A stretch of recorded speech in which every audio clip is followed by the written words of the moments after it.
No sé, puntualmente, asumo que también el sector inmobiliario, pero hay algunos sectores como que han comenzado a alivianar un poco sus temores de inversión, ¿no? Han comenzado a soltar que van a comenzar a invertir. Imagino que también el inmobiliario, ¿no?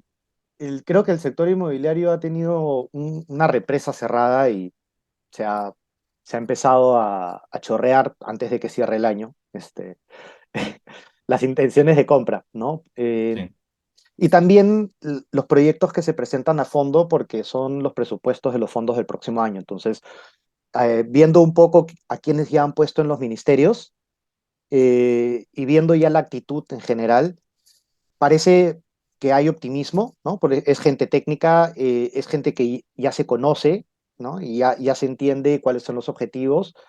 Eh, no es gente política, claro, son técnicos. lo cual es importante. Y todo, no sé, pues, o sea, yo pienso en esa gente técnica, pienso en el tema del bono para que va a tener mi vivienda hábil para el próximo año y, o sea, lo que veo es que va a haber en provincias, ¿no? Muchísimas oportunidades. Y no es por las puras que o sea, ahorita tú sales de Lima y vas a encontrar un montón de desarrollos horizontales, vas a encontrar un montón de espacios donde hay nuevos proyectos que antes ni te hubieras imaginado, ¿no? Hablaba también el otro día que, claro, con este tema del aumento de la UIT, ahora también los bonos, como están medidos en UIT, también aumentan, ¿no? O sea que también es beneficioso por ahí. No es un gran aumento, pero también aumenta la Claro, y es posibilidad. necesario el bono, o sea, no cubre, ¿no? La brecha por la inflación y todo lo que ha pasado, Ujú. pero hay que pensar que el dólar está parece a la baja, la gasolina también, ¿no? Los materiales de construcción ya están estabilizados, las tasas de interés ya se proyecta que para marzo empiecen a bajar, ya no para este julio del próximo año. Ah, Entonces, hay un montón de cosas que hacen que las expectativas estén positivas para desarrollar y lo otro es que este, ha habido también mucha informalidad, ¿no? sí. Hubo un regreso a la informalidad y ese regreso a la informalidad significa de que hay un gran segmento de personas con buena cantidad de capacidad adquisitiva que va a tener que adquirir de alguna manera y construir de alguna manera su vivienda sin estar dentro del sistema formal.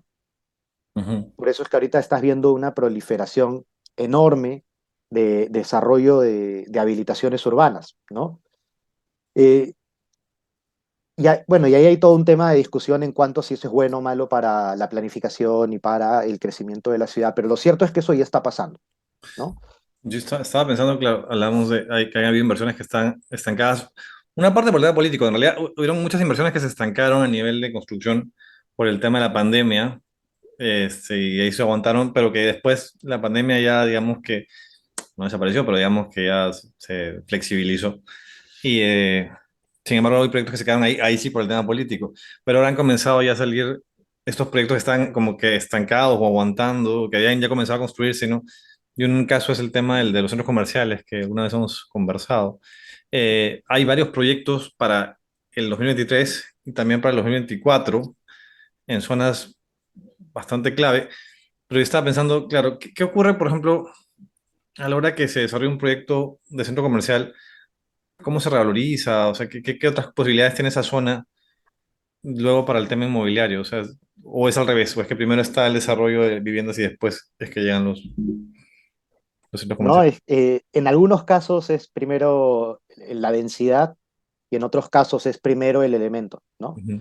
Este, por ejemplo, Asia es primero el centro comercial, Claro. todavía no hay densidad, ¿no? Pero después tenemos zonas como, ¿cómo se llama esto? Ate, Santa Clara, donde ya tienes una densidad enorme y que el comercio se ha tenido que dar y ha tenido que ir creándose un emporio comercial de 6, 8 manzanas y que después viene el centro comercial, Ujú. ¿no? Pero Entonces los dos son casos de tienes, éxito, ¿no? Tanto lo de Asia como lo de ATE son casos que, planteamientos distintos, pero que finalmente resultaron bien. claro, y tiene que ver con el enfoque, ¿no? Por un lado es el tema estacional turístico que aprovechan que hay un elemento que jala gente, que es el hito de Asia, ¿no?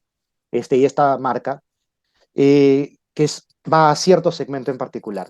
Y por el otro lado, tú tienes ya la demanda cautiva y la gente que necesita hacer negocios y que comienza a crear estos espacios y que crean un efecto irradiador, pero súper potente, ¿no? O sea, Gamarra es un ejemplo de eso, Mesa Redonda fue también un ejemplo de eso en su momento.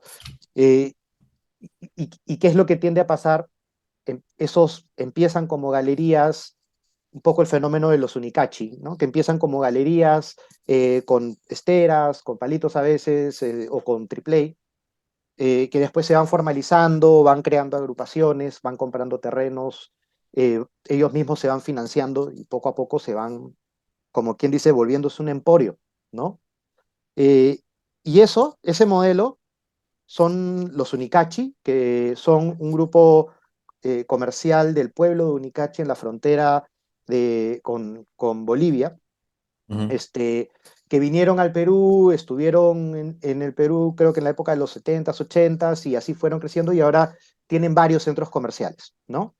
Uno en Caraballo, en distintos lugares, y van a poner como cuatro más en Huaral, en Callao, en otros sitios.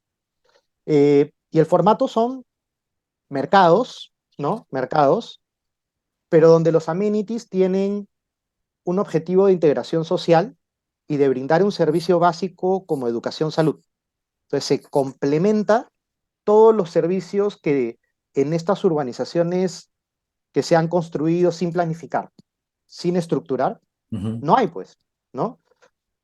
Entonces el centro comercial, el mercado, por decirlo así, comienza a utilizar esos elementos como hitos, ¿no? Para jalar más gente y darle más valor a la zona. Y alrededor se van a poner definitivamente otros comercios complementarios a lo que es primera necesidad, que se puede Claro. ser electrodomésticos, seguramente restaurantes, y van a empezar a aparecer casinos, tal vez bares, discotecas, y se dinamiza todo, ¿no? Entonces, puede tener un efecto positivo en cuanto al valor de la zona, pero puede tener un efecto negativo en cuanto a la calidad de vida por la falta de planificación y estructuración de cómo se ocupa el espacio, ¿no? Claro, además estos centros comerciales que se van a construir en estos momentos, o sea, los que vienen de el 2023 y 2024, no van a estar ligados al tema de la ley DUS, pues, ¿no? O sea, están como que proyectos previos y si están desordenados o...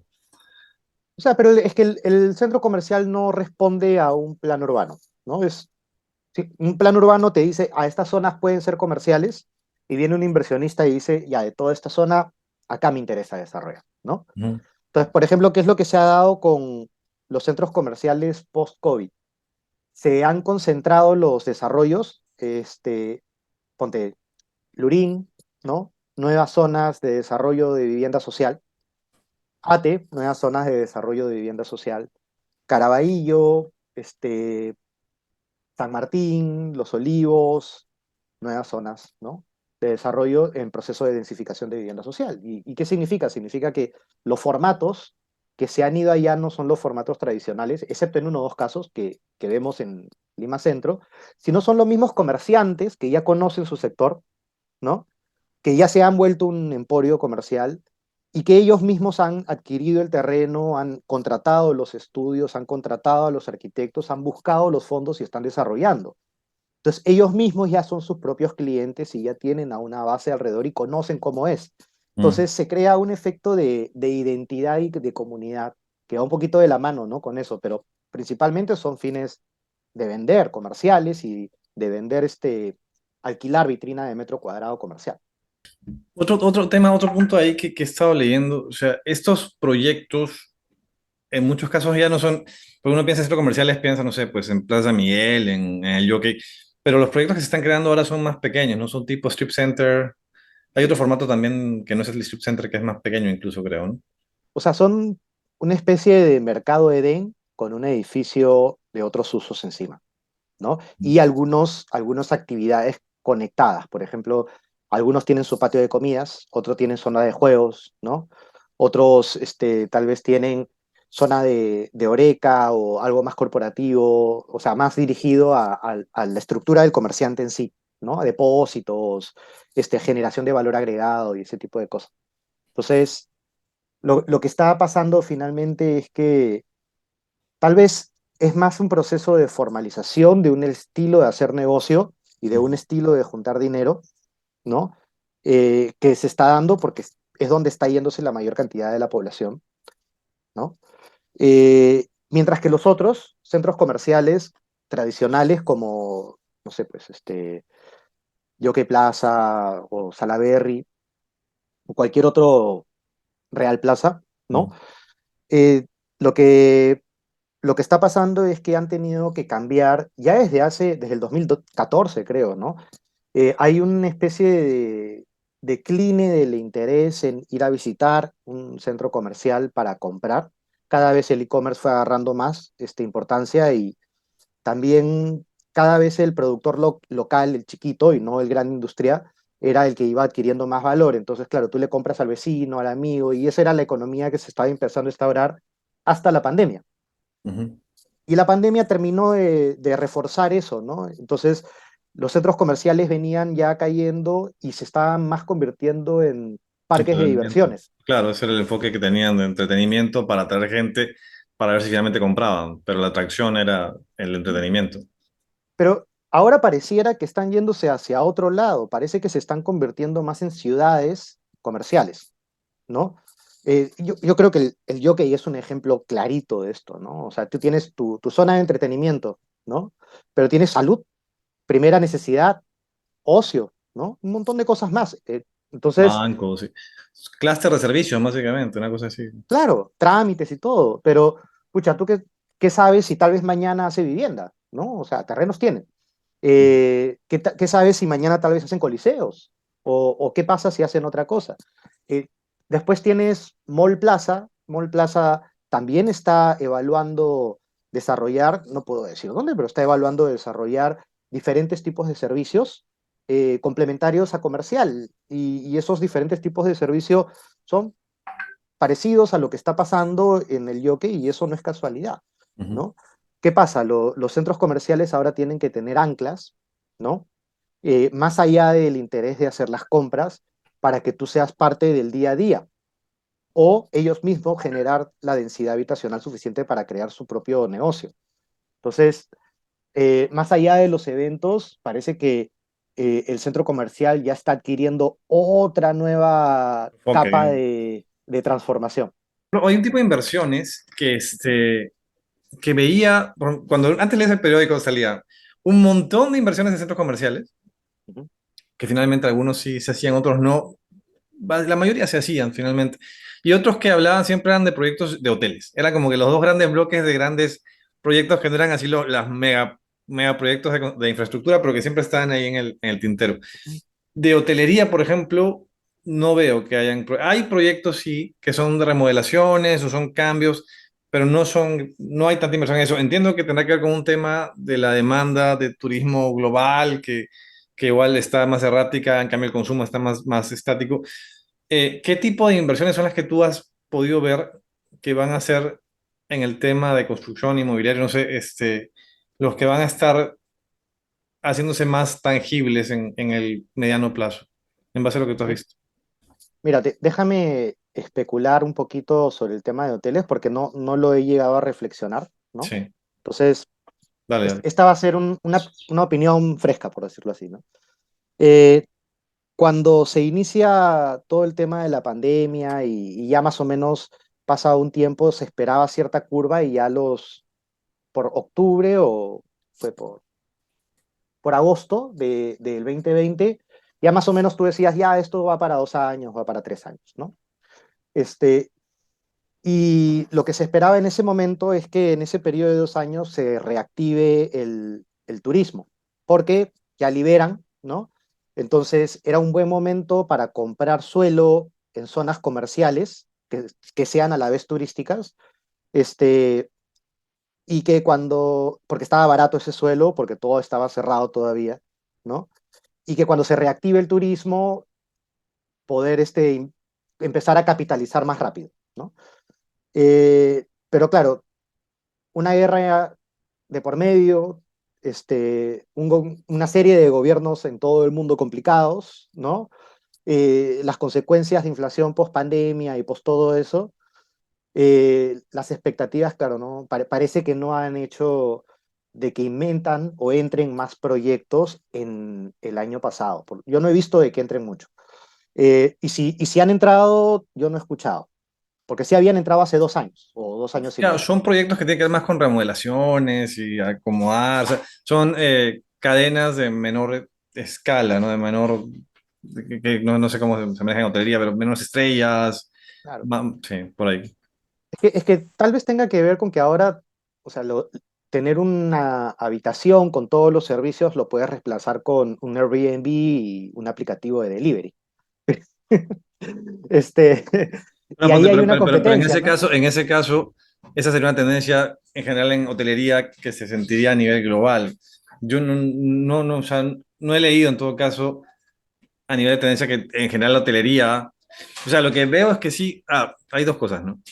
Una es que en realidad todos los municipios, cuando están o entrando o a mitad de camino, siempre dicen, tenemos una gama de 40 proyectos para hoteles en el distrito y no sé, o sea, siempre se venden de maravillosamente los alcaldes, ¿no? Entonces, y luego también sale un reporte cada año, o salía en todo caso de la Asociación, la Sociedad de Hoteles del Perú, que te De decía, cuántos ay, nuevos entraban, de claro, 4 estrellas. ya hay 5.000 millones de dólares en proyectos de hotel. Ya, eso, por ejemplo, no se está dando ahora tanto, ¿no? Y es un sector que sí me sorprende, no por la coyuntura yo lo entiendo, porque claro, hotelería, turismo está complicado, pero sí es un rubro que en construcción siempre tenía mucho dinamismo antes y ahora ya no tanto. Centros comerciales está reactivándose. Ahora, no sé qué otros también se están Ahora, reactivando. te hago una pregunta sobre el tema de hotel. Sí. Este, a ver, ¿tú sabías que en Paracas llega cruceros? No, o sea, no, si me lo dicen, no es algo digamos, podría Yo entender. tampoco sabía, Sí. ¿no?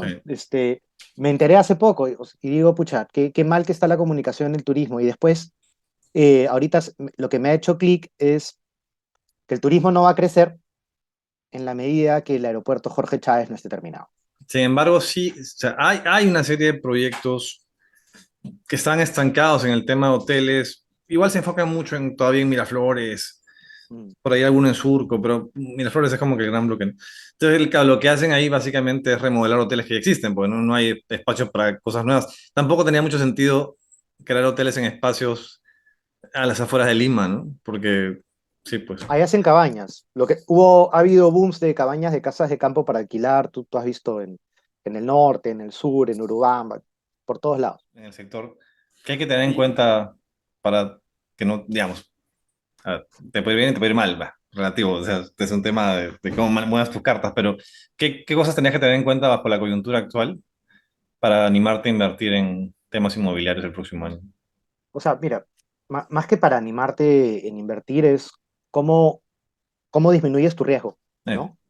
O Sí. sea, y claro, la gente que ha logrado tener una empresa que tenga cierto nivel de estabilidad y que haya podido sacar adelante a la empresa en este tiempo, tiene, primero, que entiende cuál es todo el proceso, ¿no? Toda la cadena de valor de un proyecto inmobiliario, desde el principio hasta el final, y tiene bien identificado qué puntos clave ellos pueden asumir y qué otros puntos ellos pueden soltar, ¿ya?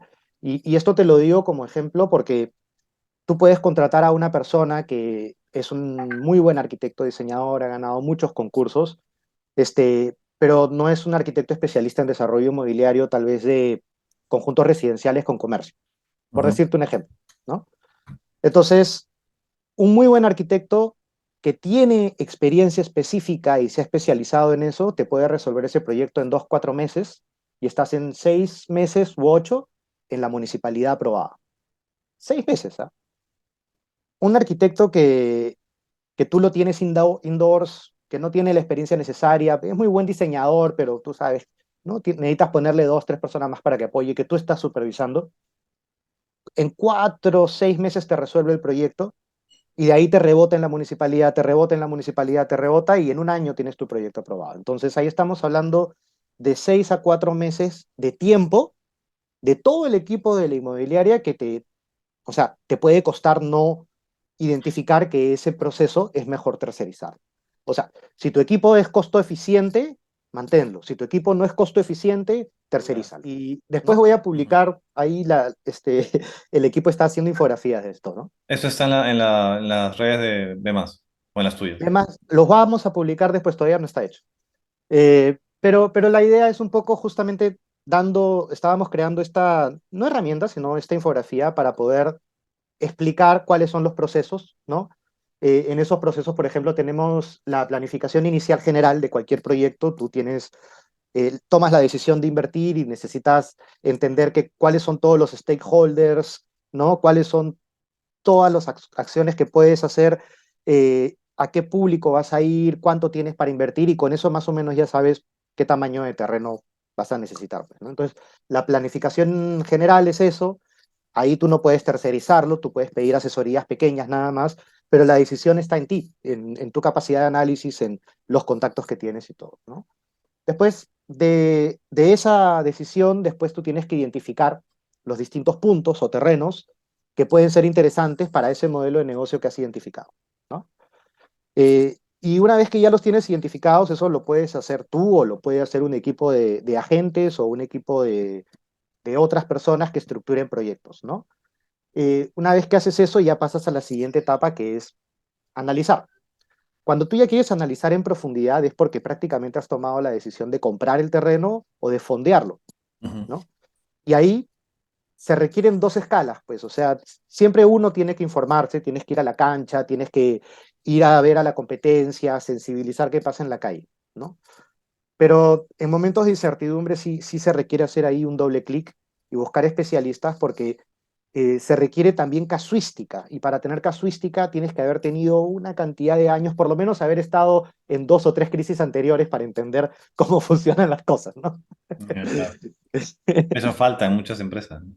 Sí, entonces eso es necesario y de hecho todo el tema del análisis de mercado siempre está dentro de la partida de marketing, entonces se puede tercerizar. Y ya con ese análisis pasamos a la siguiente etapa, que es el planteo de las propuestas, ¿no? Se hace la propuesta A, se hace el flujo económico de la propuesta A, B, C, D, E, F, G, y se ve con cuál se consigue el fondo, cuál te aprueba la municipalidad y finalmente cuál sales a vender. Y eso ya es la implementación de la propuesta, que es la aprobación, la construcción, la venta. Y de ahí en adelante viene ya dos etapas más que son la etapa de control de las ventas, que tú tienes que tener cuidado de que no se venda muy lento ni que tampoco se venda muy rápido. Contraproducente decirlo, a veces puede generar disonancia cognitiva, pero o sea, ¿qué pasa si yo estoy vendiendo 240.000 soles y estoy vendiendo a 15 unidades mes y mi vecino está vendiendo exactamente lo mismo a 350.000 soles a 10 unidades mes? O sea, mi Claro. flujo lo puede resistir, ¿no? Ujú. Entonces hay que tener cuidado. Esa es la etapa de control y después viene la etapa de postventa, donde uno tiene que hacer varios ajustes en temas legales con clientes, marketing y demás. Entonces hay todo un proceso ahí que tienes que identificar. ¿Cuánto toma De hecho, aproximadamente un proyecto, perdón, inmobiliario? O sea, digamos, no tan grande, no sé. mira, uno chiquito, hablamos de menos de 40 unidades de vivienda que solamente sea residencial, Sí. desde que tú empiezas a tener el olfato hasta que tienes el fondeo. Y potencialmente el proyecto aprobado deberían de pasar 8 meses a 10 meses, ¿ok? O sea, tú compras el terreno o decides comprar el terreno, ¿no? Ujú. Normalmente ahora ya te viene con anteproyecto aprobado, de ahí tienes que hacer el estudio de mercado, es un mes, eso se presenta a un fondo, a otro fondo, a otro fondo, otro mes más, 2 meses más, y de ahí ya presentas el proyecto, que son algunos temas que ya lo has venido trabajando todo este tiempo, es otro 2 meses más entre que va y viene, ¿no? Entonces, en total, como te digo, hasta 8 meses en idas y vueltas ya deberías de poder estar empezando a vender. Y de Pero ahí, sí, ya, construir de ahí.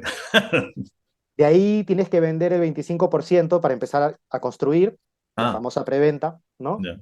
Eh, y después todo el proceso de venta y postventa hasta terminar la obra. Hay un montón de etapas en las cuales durante la obra tienes que sacar la caseta de ventas y tienes que tener estrategias para ver dónde vas a vender o no puedes poner letreros, entonces tienes que ver qué otra cosa puedes hacer. O sea, hay un montón de sutilezas en cada una de las etapas que si Wow. no trabajas con personas que tienen experiencia, con especialistas, Sí. lo que va a pasar es que vas a fracasar en eso Las y alargar, por alargar. finalmente te va a ser más costoso el desarrollo y las decisiones mucho menos rentables, ¿no? Hablamos de 2 años, por lo menos. Sí, sí, sí, por lo Debe ser menos una dos idea. años, 2 años. O sea, ya, o sea, que en principio hay que tener en cuenta que si quieres tener un proyecto, o sea, si empiezas hoy día con la idea, es un proyecto para el 2025 en realidad, ¿no? O sea, no, esa es la idea, claro, y es complicado, porque normalmente uno invierte y dice, bueno, ya este año quiero tener algo tangible, ¿no? Claro, claro. Lo que pasa es que si quieres invertir para tener rentabilidad rápida en el sector inmobiliario, tienes que irte a otros segmentos que son más dinámicos, pero de mayor riesgo, ¿no? Como que, Este, martillazos, ¿no? Juntas para invertir en distintos tipos de cosas, que ahora se da, ¿no? Y como todo eso fondos, está, una, no, una especie de sí, sí, fondos o sea, informales. por ejemplo, los martillazos del Estado, ¿no? Que Ah, sacan a ok, subastas y cosas así. subasta, ya. Entonces, ahí hay todo otro segmento, después hay otros que invierten colectivamente para alquilar distintas propiedades y van sacando, ¿no? Entonces, hay distintas cantidades de plata que puedes invertir, pero lo cierto es que si tú vas a entrar en un proyecto inmobiliario, es porque tienes o una espalda financiera bastante más grande, ¿no? O ya sabes cómo funciona y conseguiste a un socio como terreno o a un inversionista que tiene esa espalda financiera y van a buscar, o sea, van a asumir el riesgo y van a buscar la rentabilidad en su momento, pero igual, la rentabilidad va a ser alta, ¿no? El Claro. tema es que no va a ser rápida, que es Pero distinto. digamos, si yo quiero hacer o sea, si yo me quiero convertir en un desarrollador inmobiliario hoy día, o sea, para que eso se vuelva tangible, vamos a hacer un par de años, para que ya se comience a generar, bueno, no, claro, ya pues, en la preventa, No, no, no, o sea, hasta que empiezas a vender, porque ¿qué claro, pasa? preventa, Dentro del flujo de ventas del proyecto está lo que tiene que cobrar tu equipo técnico cada mes, pues. Entonces va para la obra, va para tu equipo claro. o sea, y si tienes un buen equipo de gestión, un buen proceso administrativo interno, un buen control de ingresos y egresos, vas a hacer una buena curva de construcción, una buena curva de gastos y vas a ver tus, entre comillas, ganancias en la liquidez diaria, Ujú. ¿no? Entonces, por eso es que muchas veces cuando algunas inmobiliarias están desarrollando en un segmento top, también tienen proyectos en segmentos más bajos, porque lo que buscan es tener flujo. Tienes una rotación rápida y tienes este otro goteo que cae en chorros un poco más grandes, pero ya cada 2, 3 meses. Mm. Entonces, el negocio inmobiliario es eso. Dentro de los primeros 6, 8 meses de gestión ya tienes que empezar a generar tu flujo. O sea, ya rápidamente cuando la gente se mete se da cuenta que es bien complejo el sector.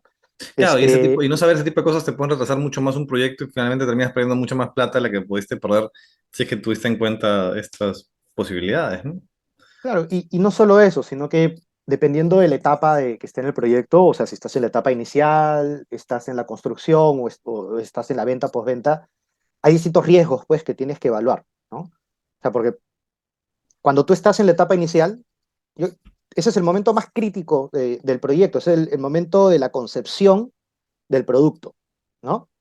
Este, Ahí tienen que haber metido la mayor cantidad de cerebro porque una vez que tú configuras el producto inicial, el fondo te suelta el dinero para ese producto lo estás aprobando en la municipalidad y ese es el bien futuro que sale a vender al mercado.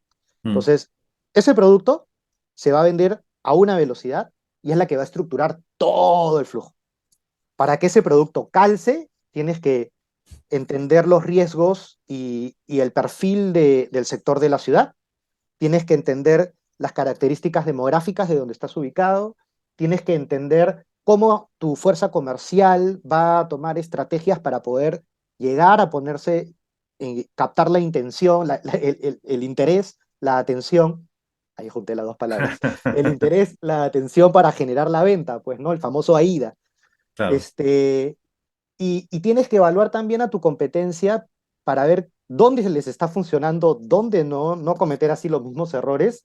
Y tienes que evaluar todo lo que sea producto de, que pueda ser una amenaza. Porque, o sea, yo quiero hacer un hotel, para seguir con el ejemplo de hace un rato, ¿no? Quiero desarrollar un hotel, este, más o menos calculo mi costo por habitación, todo, y veo que no hay hoteles en la zona, pongo mi hotel y tengo 0% de ocupación. No sé qué pasa, ¿no? Y de repente me doy cuenta y tengo 556 habitaciones disponibles en todas las casas que hay alrededor. Obviamente vas a tener una competencia desleal que va a hacer que tu ocupación esté en el piso porque tu costo operativo no va a permitirte competir con esa otra competencia, ¿no? Y eso se tiene que estructurar al inicio. No, y tener en cuenta, claro, o sea, no se trata de que porque tienes los fondos y el lugar y haces un proyecto, vas a tener que tener éxito, ¿no? O sea, algunos lo tuvieron, otros no, pero claro, tienes que tener este tipo de información. Sí. Por cierto, hablando de información, y ya sé que a ti no te gusta mucho este tema de publicitar algunas cosas, pues, pero ese tipo de información son las que ven con ustedes en la consultora. Cuando Sí, alguien quiere buscar a consultora, ¿dónde buscan información? Pues están publicando cosas interesantes, infografías. ¿Están en Facebook como Ve Más, consultoría? en Facebook estamos como B más Urbano, todo junto, de chica EMAS Urbano, ¿no? Ujú.